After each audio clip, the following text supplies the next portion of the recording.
लीजिए कि आप किसी रेस्टोरेंट या कैफ़े में जाते हैं और वहाँ जाकर आपको पता चलता है कि जो वेटर हैं या जो वहाँ के स्टाफ हैं, दे कांट हियर यू और they can't speak to you.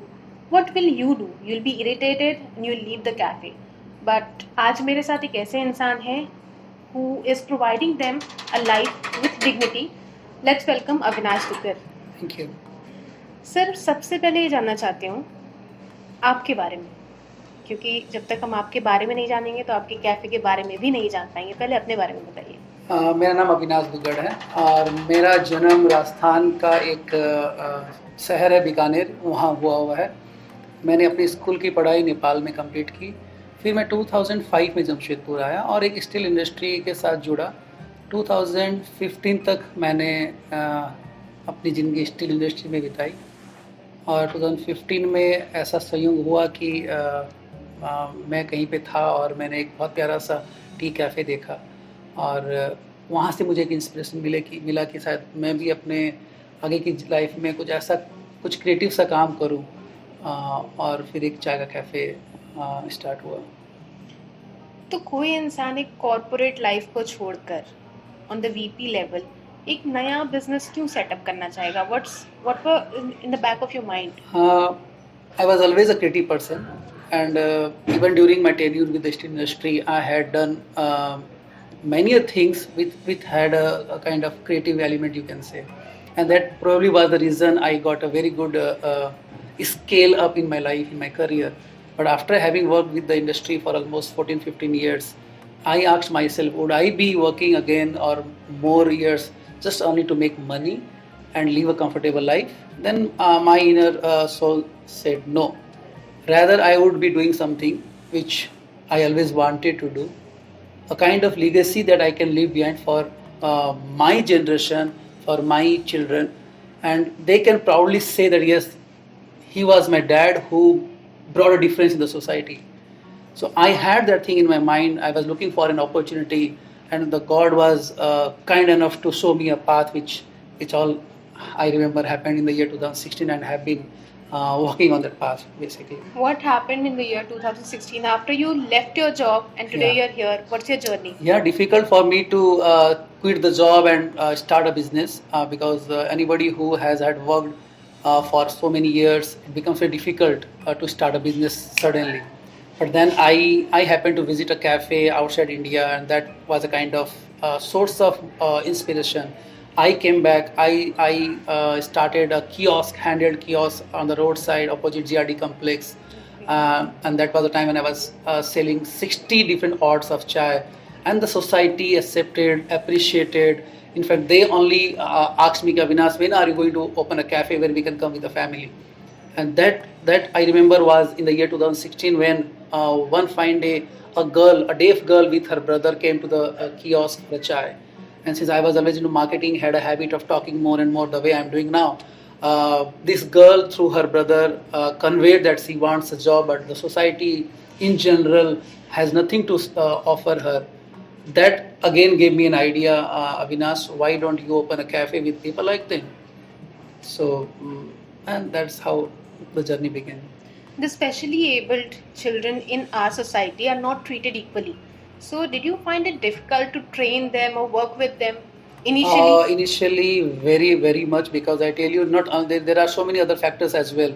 The most important factor that I still find is a big hindrance to their life, their career is the mindset of their parents more than the society. When the parents have accepted that my children, since he or she cannot speak, cannot hear, is good for nothing, he cannot do anything in the life.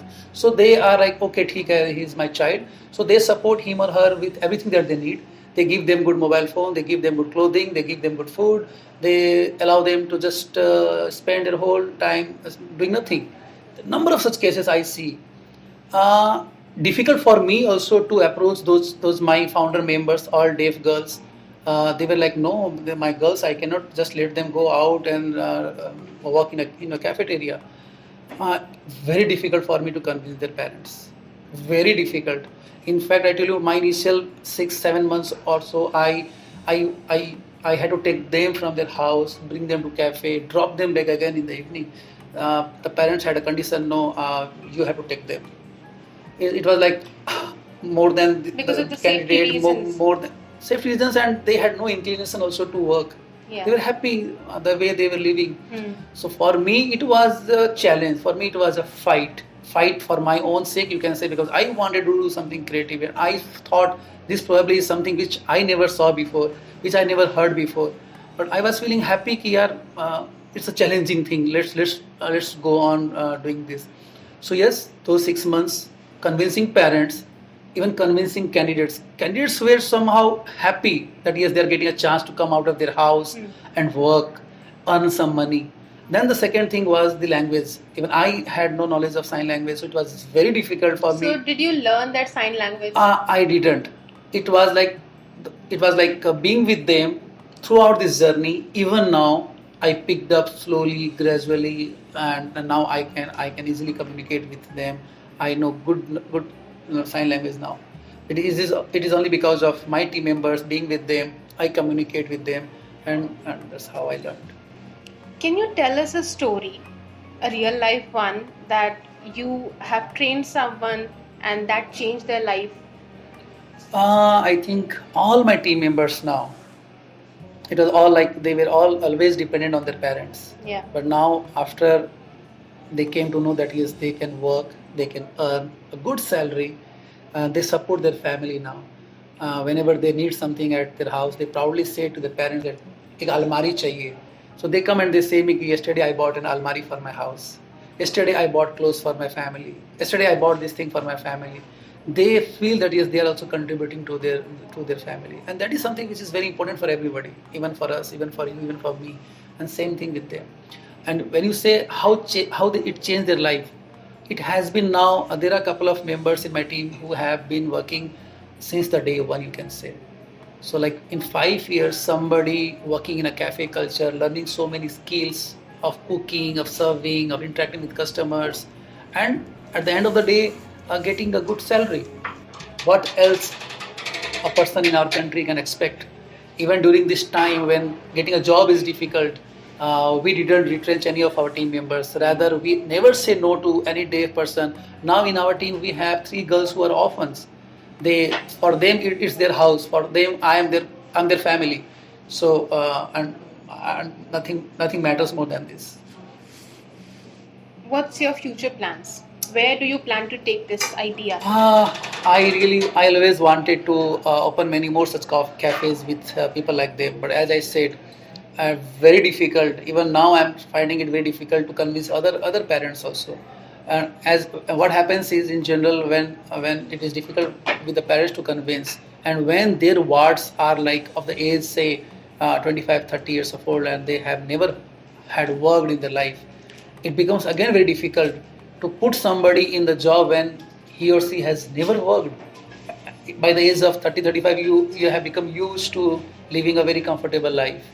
So that again something which I keep on telling parents of younger deaf children, that please and please, the education is not going to help them. You can't make a deaf person doctor, engineer.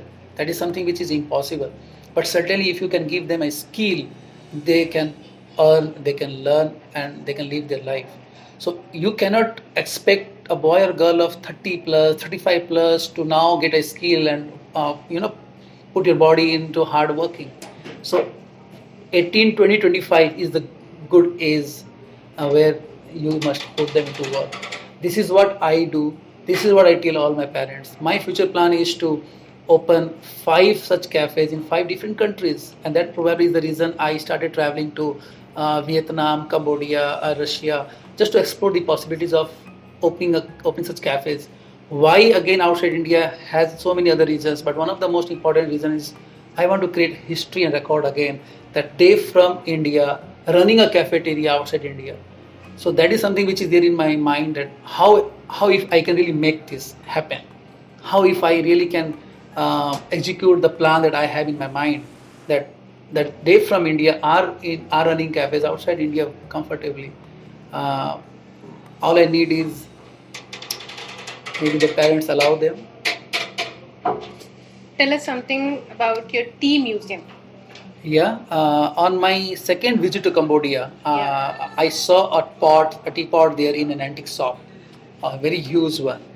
And being such an avid lover of tea and anything with the tea, I asked myself, Avinash, what about carrying this pot to your own cafe? Very difficult again, but then yes, I did make it happen. It reached Kolkata then to my cafe just a couple of months back only. After I got this teapot in the cafe, that again triggered me an idea. How about having a museum of teapots now? Because that is the largest teapot we have in the country, and we already have around 30 40 odd, rare, different, very you can say Collection. attractive, yeah, teapots. So I kind of like started finding more teapots from different places, and soon we are going to have 100 plus of them. We already have 50 of them now, more than 50 of them. It would be the country's one and only museum with beautiful teapots. All the very best for that. Thank you. Thank you. And a small message to all the young entrepreneurs who are willing to do something different from the league. Yeah, I always speak from my heart, and there is a terminology called take a pic. When I say take a pic, is not you take out the mobile and take a pic. It's PIC, where P stands for passion, I stands for imagination, C stands for creation with creativity. So you must have a passion, and this is what I feel I have for this concept of cafeteria, Lagravitea. Imagination, certainly you need to think creative ideas, something that can really make a difference around. And then, unless you create your ideas, unless you take it out, do something substantial, will have no meaning. You have a passion, you have an imagination, but it will have no meaning unless you create something. When you are creating something, it should have a creative element also. So creation with creativity. So that is what I urge all the young entrepreneurs. Go for it. Whatever comes to your mind, any creative ideas, passionately do it. God will always help you. Thank you so much for talking with us. My pleasure.